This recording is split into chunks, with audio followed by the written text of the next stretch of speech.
Books बेताल पच्ची सी पाप किसको लगा। बुक्स। काशी में प्रताप मुकुट नाम का राजा राज्य करता था। उसके वज्र मुकुट नाम का एक बेटा था। एक दिन राजकुमार दीवान के लड़के को साथ लेकर शिकार खेलने जंगल गया। घूमते घूमते उन्हें तालाब मिला। उसके पानी में कमल खिले थे और हंस किलोल कर रहे थे। किनारों पर घने पेड़ थे जिन पर पक्षी चहचहा रहे थे।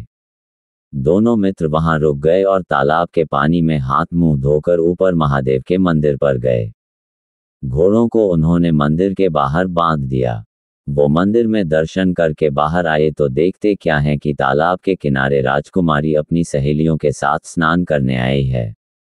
दीवान का लड़का तो वहीं एक पेड़ के नीचे बैठा रहा, पर राजकुमार से न रहा गया। वह आगे बढ़ गया। राजकुमारी ने उसकी ओर देखा तो वह उस पर मोहित हो गया। राजकुमारी भी उसकी तरफ देखती रही। फिर उसने किया क्या कि जूड़े में से कमल का फूल निकाला, कान से लगाया, दांत से कुतरा, पैर के नीचे दबाया और फिर छाती से लगा, अपनी सखियों के साथ चली गई।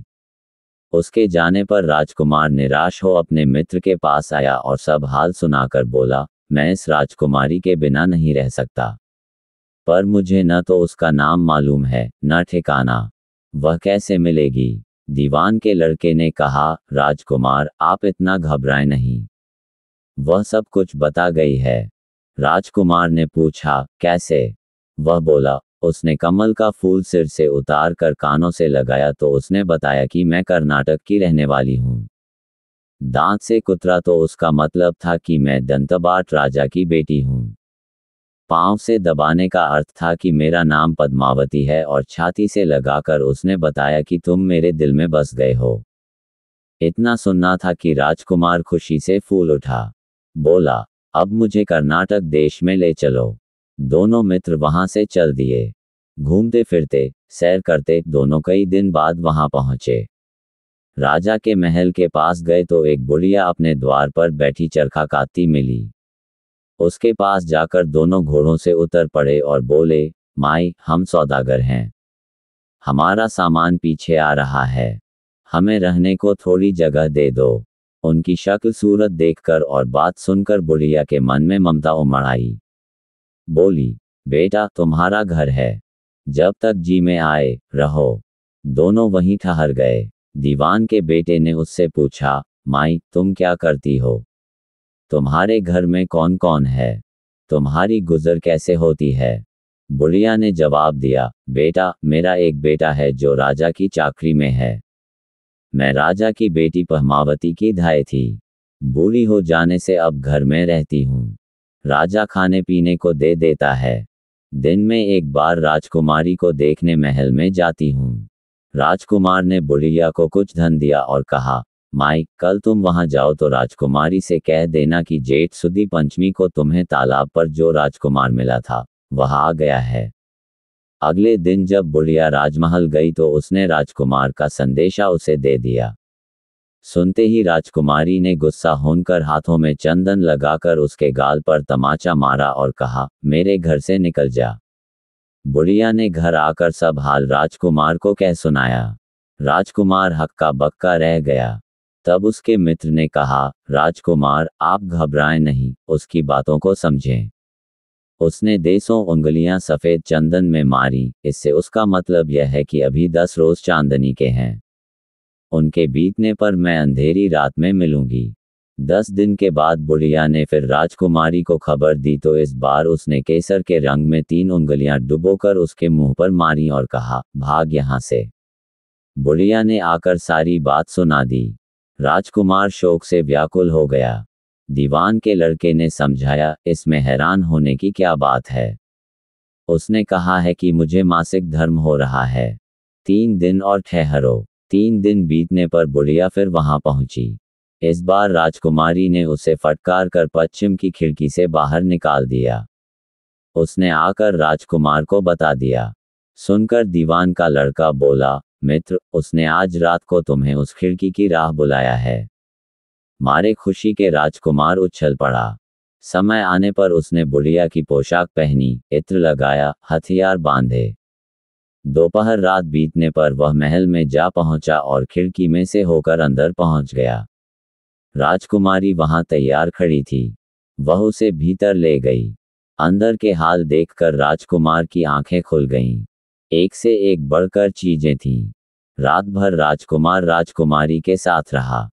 जैसे ही दिन निकलने को आया कि राजकुमारी ने राजकुमार को छिपा दिया और रात होने पर फिर बाहर निकाल लिया। इस तरह कई दिन बीत गए। अचानक एक दिन राजकुमार को अपने मित्र की याद आई। उसे चिंता हुई कि पता नहीं उसका क्या हुआ होगा। उदास देखकर राजकुमारी ने कारण पूछा तो उसने बता दिया। बोला, वह मेरा बड़ा प्यारा दोस्त है, बड़ा चतुर है। उसकी होशियारी ही से तो तुम मुझे मिल पाए हो। राजकुमारी ने कहा, मैं उसके लिए बढ़िया बढ़िया भोजन बनवाती हूँ। तुम उसे खिलाकर तसल्ली देकर लौट आना। खाना साथ में लेकर राजकुमार अपने मित्र के पास पहुंचा। वे महीने भर से मिले नहीं थे। राजकुमार ने मिलने पर सारा हाल सुनाकर कहा कि राजकुमारी को मैंने तुम्हारी चतुराई की सारी बातें बता दी हैं, तभी तो उसने ये भोजन बनाकर भेजा है। दीवान का लड़का सोच में पड़ गया। उसने कहा, ये तुमने अच्छा नहीं किया। राजकुमारी समझ गई कि जब तक मैं हूं, वह तुम्हें अपने बस में नहीं रख सकती। इसलिए उसने इस खाने में जहर मिलाकर भेजा है। ये कहकर दीवान के लड़के ने थाली में से एक लड्डू उठाकर कुत्ते के आगे डाल दिया। खाते ही कुत्ता मर गया। राजकुमार को बड़ा बुरा लगा। उसने कहा, ऐसी स्त्री से भगवान बचाए, मैं अब उसके पास नहीं जाऊंगा। दीवान का बेटा बोला, नहीं, अब ऐसा उपाय करना चाहिए जिससे हम उसे घर ले चलें। आज रात को तुम वहां जाओ। जब राजकुमारी सो जाए तो उसकी बाईं जांघ पर त्रिशूल का निशान बनाकर उसके गहने लेकर चले आना। राजकुमार ने ऐसा ही किया। उसके आने पर दीवान का बेटा उसे साथ ले योगी का भेष बना, मरघट में जा बैठा और राजकुमार से कहा कि तुम ये गहने लेकर बाजार में बेच आओ। कोई पकड़े तो कह देना कि मेरे गुरु के पास चलो और उसे यहाँ ले आना। राजकुमार गहने लेकर शहर गया और महल के पास एक सुनार को उन्हें दिखाया। देखते ही सुनार ने उन्हें पहचान लिया और कोतवाल के पास ले गया। कोतवाल ने पूछा तो उसने कह दिया कि ये मेरे गुरु ने मुझे दिए हैं। गुरु को भी पकड़वा लिया गया। सब राजा के सामने पहुंचे। राजा ने पूछा, योगी महाराज, ये गहने आपको कहाँ से मिले?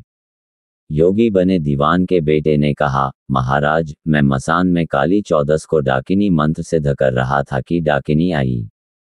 मैंने उसके गहने उतार लिए और उसकी बाईं जांघ में त्रिशूल का निशान बना दिया। इतना सुनकर राजा महल में गया और उसने रानी से कहा कि पद्मावती की बाईं जांघ पर देखो कि त्रिशूल का निशान तो नहीं है। रानी देखा तो था। राजा को बड़ा दुख हुआ। बाहर आकर वह योगी को एक ओर ले जाकर बोला, महाराज, धर्मशास्त्र में खोटी स्त्रियों के लिए क्या दंड है? योगी ने जवाब दिया, राजन, ब्राह्मण, गौ, स्त्री, लड़का और अपने आश्रय में रहने वाले से कोई खोटा काम हो जाए तो उसे देश निकाला दे देना चाहिए।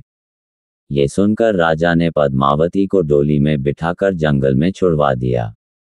राजकुमार और दीवान का बेटा तो ताक में बैठे ही थे। राजकुमारी को अकेली पाकर साथ ले अपने नगर में लौट आए और आनंद से रहने लगे। इतनी बात सुनाकर बेताल बोला, राजन, ये बताओ कि पाप किसको लगा है?